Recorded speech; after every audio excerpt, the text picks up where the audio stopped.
So, how exactly did one incredibly frustrated guy with a tiny, scrappy startup manage to completely destroy an untouchable billion-dollar entertainment giant?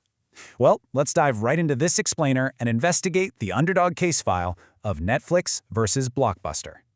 Because you have to remember, back in the day, Blockbuster was the absolute undisputed king.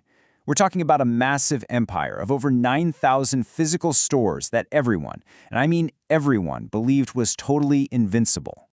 But let's set the scene for a second. It's 1997. Picture this. You're driving through the pouring rain. You finally get to the store, only to find the movie you want is completely sold out. Oh, and you still owe the massive late fees from last time. Our main character here, founder Reed Hastings, absolutely hated that process. Getting hit with a painful late fee himself is what sparked this whole thing. His revenge? A radical new idea. What if we just deliver the DVDs directly to your mailbox? Now, his first truly lethal strike was shifting to a subscription model. You just pay one flat, predictable monthly fee, and boom, that constant anxiety over late fees just vanished entirely. It was a win-win. Still, at this point in our story, Reed was just a tiny underdog staring up at a towering global giant that was pulling in literally billions of dollars in annual revenue. So, feeling the heat, Reed actually walked right into Blockbuster's headquarters and offered to sell Netflix to them for roughly $50 million. A bargain in hindsight, right?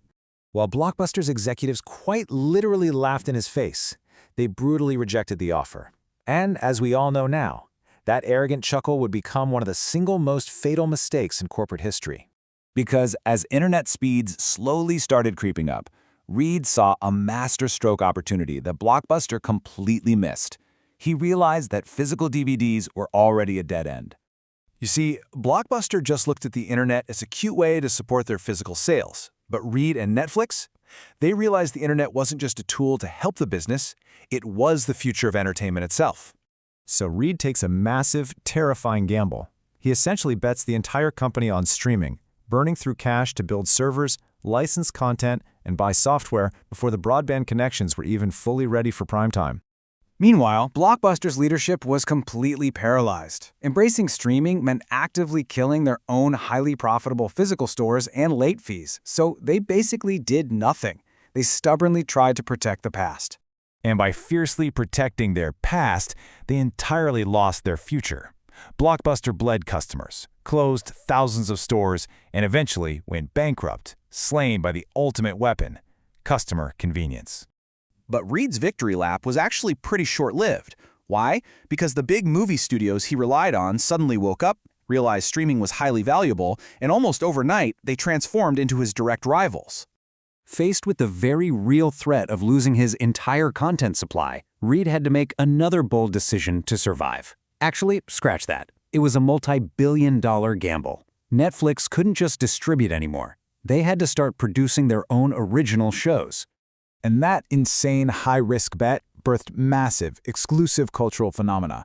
I'm talking Stranger Things, The Crown, Wednesday.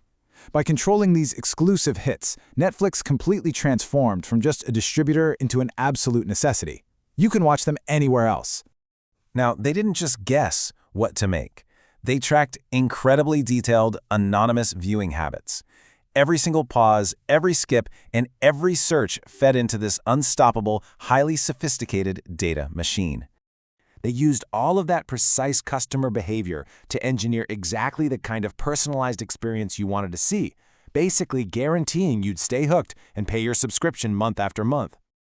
And they certainly didn't stop at Hollywood. Reed took the playbook global, aggressively gathering intel and expanding across Europe, Asia, Africa, and Latin America, investing in local language content that crossed borders to become massive worldwide hits. Fast forward to today, and the case file shows Reed's empire is under heavy siege.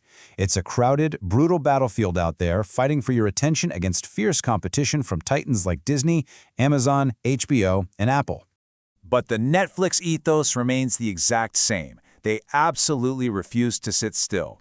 They remain a leader through relentless adaptation, experimenting with ad-supported plans, live events, and even mobile games just to keep you engaged. So let's distill the ultimate takeaways for your own business from Reed's journey. It's simple. Solve actual problems. Never get comfortable, invest in innovation, and always reinvent yourself before your competitors force you to. You've got to think long-term. Which leaves me with one final, incredibly urgent question for you as we close out this fast-paced explainer. Think about your own journey right now. Are you stubbornly protecting your past, or are you boldly building your future?